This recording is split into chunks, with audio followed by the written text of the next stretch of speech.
How would Earth look if Hell suddenly rose up and claimed the planet as its own? In Stellar Blade, that's pretty much what has happened, as the monstrous race known as the Nativa has swept across the land and forced the remnants of humanity into space. The humans that do remain have settled into one last city known as Zion, where they try to live out their lives and merely survive. Not all hope is lost, though, as the off-worldly settlement known as the Colony has developed a weapon in order to combat the Nativa and eradicate them once and for all. The weapon?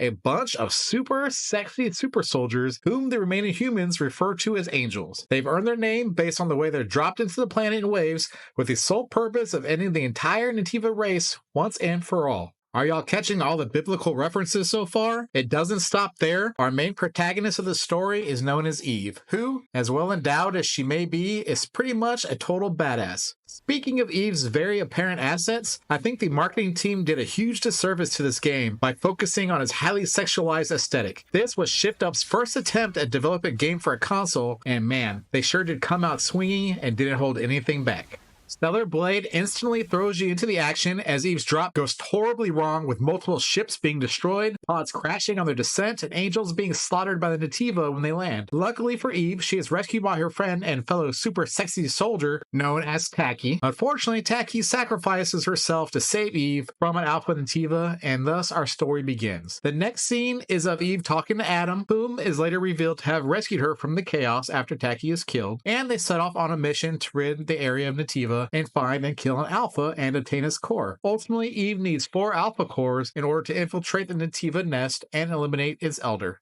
This eventually leads to Eve heading into Zion and pledging to help the city rebuild and fulfilling requests in the form of side missions along the way. As to avoid spoilers, I won't go into further detail in the story, but I will say I thoroughly enjoyed this game's main plot, so much so that I couldn't put it down and ended up beating it on the first weekend. It had that it factor, you know, the one that puts a little itch in the back of your head and makes you want to play this every second you're not. This game has that. Most of the main story was fairly linear in its mission set, with a bunch of explorations similar to something like Jedi Fallen Order. There were a bunch of forking paths that were always fun to explore in the hopes of finding a new collectible can or an outfit for Eve. Speaking of the latter, aside from the Spider-Man games, this has some of the best free skins I've seen in a game, and some that kind of really left little to the imagination. Additionally, there are 2 semi-open world areas where you complete side missions, and I thought they were pretty well done for the most part. You can spend as little or as much time here as you want, and for the most part, I found most of the side quests to be rather enjoyable, and some even ended with boss fights that were more difficult than the main story bosses.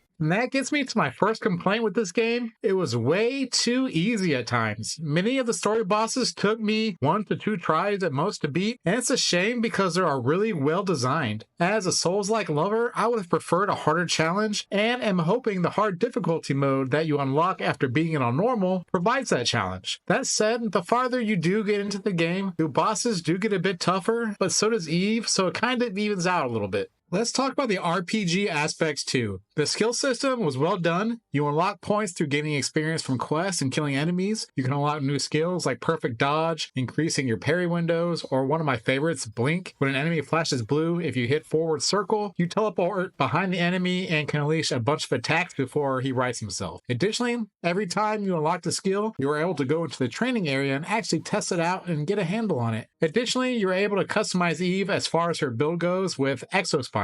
These can either increase your offensive output, increase your beta or rush abilities, give you more defense, and even more stealth. Additionally, you get more components called gear that can do the same, but in smaller quantities and less impact. Combat is where this game really shines. The controls are immaculate and the stylization is just fantastically done. Eve is constantly hacking, spinning around, and unleashing devastating attacks. Like Sekiro, this game is heavily parry-based, and if you manage to perfect parry your enemy enough times, you open them up for a brutal retribution attack that does a ton of damage. You mainly attack with Eve's sword, which is also an awesome hair accessory. Honestly, I just love the design of it and her in general. But you also have a drone at your side that doubles as a gun that can use slugs, shotgun shells, explosive shells, missiles, and an energy beam. The beta skills were my favorite part and did a ton of damage to the target as well. You'd build up beta energy, which allowed you to unleash these attacks, and you could save the charges between combat encounters as well. Combat in this game can stand up to any other heavy hitter in this genre, and for a first game from this developer, it's truly impressive.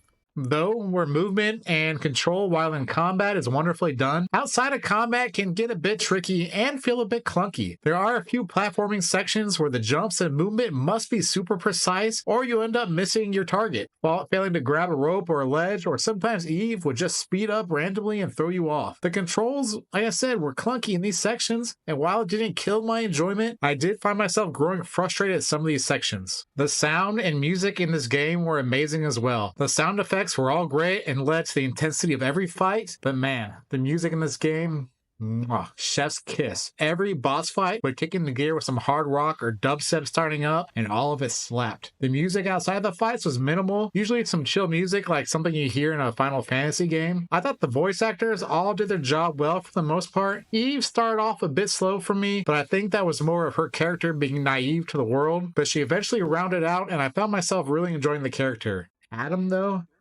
Man, he was rough and almost put me to sleep every time he spoke. It didn't matter if the team had something great happen to them, if something terrible, like somebody died, happened. He spoke in the same monotone voice the entire time, and it drove me nuts. I can't explain how painful it was talking like that, so I don't know how the voice actor did it the entire time recording this game. My first playthrough took me around 24 hours to complete, doing quite a bit of side missions, but also leaving a lot left on the table. I'd also say this game has a great replayability factor too. As I mentioned earlier, once you beat the game, you do unlock both New Game Plus and Hard Mode, both of which I've already started, and that's not something I typically do with games. I'm usually a one and done, but I still find myself drawn to this world.